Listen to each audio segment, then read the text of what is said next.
Ruto has appealed to the defense forces in the country to stay alert in the emerging security threats in the world, which remains constant threats not only in the country but in the East African region. While presiding over the graduation ceremony for the first cohort of military graduates from the National Defense University of Kenya in Lanet, Nakuru County, the head of state has called on the national security forces to adopt innovation, technology and research in combating modern-day terrorism and other security threats. And Retende with more.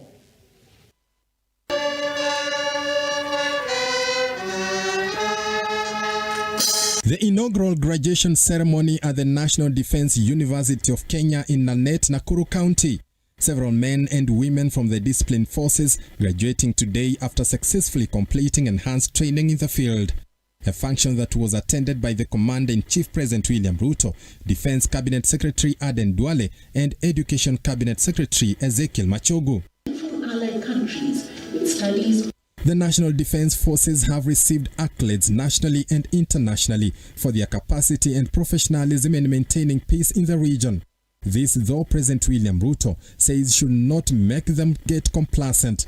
The head of state has cautioned the forces to stay alert to new traits of security threats in the world, advising them to incorporate innovation and research in devising methods to respond and combat emerging complex security threats, especially from terrorists. Now, even greater responsibility rests on your shoulders to consider your nation's security as a fundamental imperative for our collective transformative progress.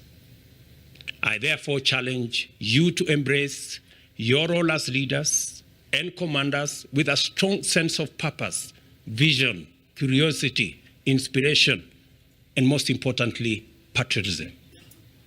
Allow knowledge to lead the way and let innovation and research inform your steps. You will go very far, I promise you. President Ruto says every day the world over is confronted with acts of terrorism, a need for the security officers to widen the scope of addressing such threats. Whether you are in the field, at a command center, in the rooms where policy is made, or in lecture theaters, always feed curiosity through debate, reinforce innovation with challenging questions, and disrupt productively in order to stay at the cutting edge in a rapidly sharpening world. To ensure the country is adequately prepared to secure the nation, the Commander-in-Chief wants defense forces to embrace technology, especially in gathering of critical information. Most importantly, be courageous enough to embrace emerging approaches and new technologies like artificial intelligence, robotics, quantum computing, and innovation in cybersecurity strategies in order to protect national interests and critical infrastructures. Deploy data and analytics to anticipate threats and develop effective and efficient solutions for the challenges of our time. The president has called upon the men and women in the military to further their education in order to advance in the scope of securing the nation.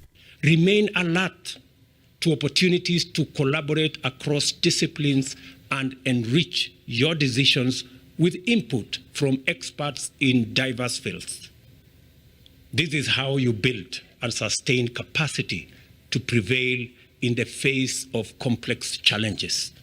Always know that a good idea must give way to a better idea. Don't hold on to a good idea when there is a better idea. Henry Tendanyula, Look Up TV. Deputy President Rigathi. And that story takes